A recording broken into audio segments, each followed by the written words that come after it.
आपने देखा होगा 27 नवंबर को यूपी टेट की परीक्षा हुई। 22 लाख युवाओं ने मेहनत की, 2 सालों के लिए काम किया।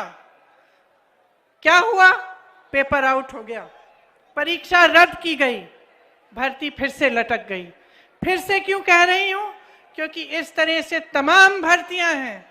मैं ऐसे लोगों से बात कर चुकी हूं, ऐसे युवाओं से बात कर चुकी हूं जो 6 सालों से नियुक्तियों का इंतजार कर रहे हैं, जिन्होंने 4-5 परीक्षाएं दे दी हैं, लेकिन आज तक उनको रोजगार नहीं मिला।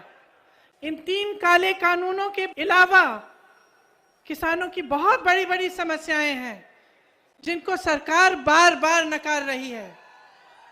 आप ही को मालूम है कि गन्ना का कितना आपको भुगतान मिला। अभी भी 4000 करोड़ का भुगतान बचा है। नरेंद्र मोदी जी का एक हवाई जहाज जो उन्होंने पिछले साल खरीदा, कोरोना के समय खरीदा, 8000 करोड़ का है। एक हवाई जहाज जिसमें सिर्फ नरेंद्र मोदी जी बैठ के घूमते हैं, 8000 करोड़ का है। आपका पूरा गन्ना का भुगतान 4000 करोड़ का है। संसद के सुंदरीकरण में जो अच्छा खासा संसद है, 70 सालों से चला आ रहा है, एक ऐतिहासिक इमारत है, उसके सुंदरीकरण करने के लिए ये लोग 20,000 करोड़ खर्च सकते हैं। आपके लिए कुछ नहीं दे सकते। आपके कर्ज माफ करने की बात होती है तो चुप हो जाते हैं, कहते हैं कि पैसा नहीं है। आज खाद की लाइनों में किसान अपना दम तोड़ रहे हैं। मैं ललितपुर के 4 परिवारों से मिलने गई। 2 किसानों ने खाद की लाइन में खड़े होते हुए दम तोड़ा, और 2 ऐसे किसान थे जो इतने समय के लिए खाद की लाइन में खड़े रहे और खाद खत्म हो गई, मायूस होकर घर आए, आत्महत्या कर ली। उनकी छोटी छोटी सी बच्चियों ने मेरे से बात की कि दीदी हम क्या करेंगे। डीजल का दाम आसमान छू रहा है। भाजपा की नीतियों ने कारोबार, आपके भविष्य को बर्बाद किया है। सबसे पहले तो नोटबंदी लागू की, इससे आपको बहुत संकट हुआ। आपको बताया गया कि देश के लिए ये काम हो रहा है कि काला धन वापस आएगा। कोई काला धन वापस नहीं आया। आप सबको अच्छी तरह मालूम है कि क्या हुआ। उसी तरह से जीएसटी लागू की गई, जिससे आपकी कमर तोड़ी गई। निर्यातकों का ड्रॉबैक खत्म किया गया, ब्याज पर सब्सिडी नहीं मिलती। कारीगरों को दिहाड़ी आधी हुई, कारोबारों में मंदी हुई, बिजली महंगी हुई, डीजल महंगा हुआ, कच्चा माल महंगा हुआ।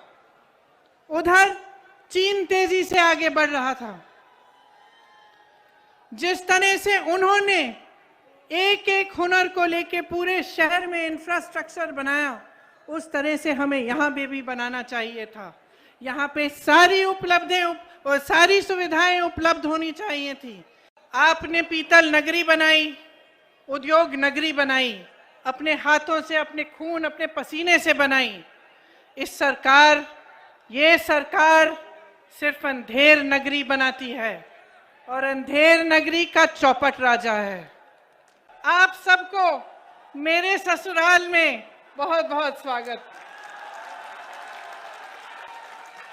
और ससुराल वालों, आपसे माफी चाहती हूं, बहुत दिनों बाद आई हूं। माफ हूं कि नहीं? आपके शहर ने मेरे परिवार को संरक्षण दिया, उनको खड़ा किया। बंटवारे के बाद मेरे ससुर जी के पिता अपने परिवार को लेकर मुरादाबाद आए। यहीं से उन्होंने अपना कारोबार शुरू किया। यहाँ के हुनर, यहाँ के लोगों की मदद से, उनकी अपनी मेहनत से उन्होंने अपना जीवन बनाया, अपने बच्चों का भविष्य बनाया। आज मुझे यहाँ आकर बहुत गर्व हो रहा है और मैं आप सबको भी यहाँ इस सभा में आप सबकी भी स्वागत करना चाहती हूँ।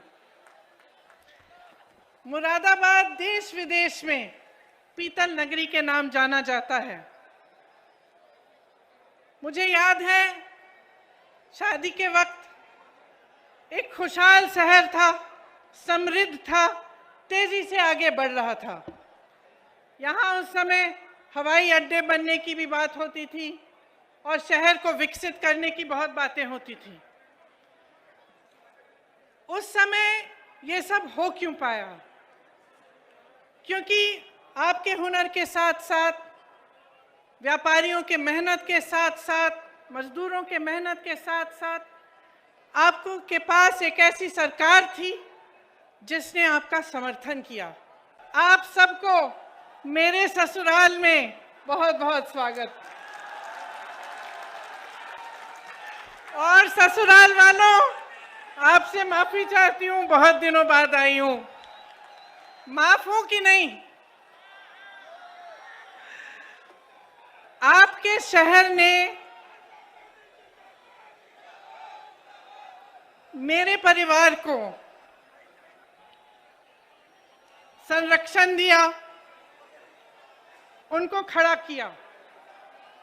बंटवारे के बाद मेरे ससुर जी के पिता अपने परिवार को लेकर मुरादाबाद आए। यहीं से उन्होंने अपना कारोबार शुरू किया। यहाँ के हुनर, यहाँ के लोगों की मदद से, उनकी अपनी मेहनत से उन्होंने अपना जीवन बनाया, अपने बच्चों का भविष्य बनाया। आज मुझे यहाँ आकर बहुत गर्व हो रहा है और मैं आप सबको भी यहाँ इस सभा में आप सबकी भी स्वागत करना चाहती हूँ। मुरादाबाद देश विदेश में पीतल नगरी के नाम जाना जाता है। मुझे याद है शादी के वक्त एक खुशहाल शहर था, समृद्ध था, तेजी से आगे बढ़ रहा था। यहाँ उस समय हवाई अड्डे बनने की भी बात होती थी और शहर को विकसित करने की बहुत बातें होती थी। उस समय ये सब हो क्यों पाया? क्योंकि आपके हुनर के साथ साथ, व्यापारियों के मेहनत के साथ साथ, मजदूरों के मेहनत के साथ साथ आपको के पास एक ऐसी सरकार थी जिसने आपका समर्थन किया। आपने पीतल नगरी बनाई, उद्योग नगरी बनाई, अपने हाथों से, अपने खून, अपने पसीने से बनाई। ये सरकार सिर्फ अंधेर नगरी बनाती है और अंधेर नगरी का चौपट राजा है।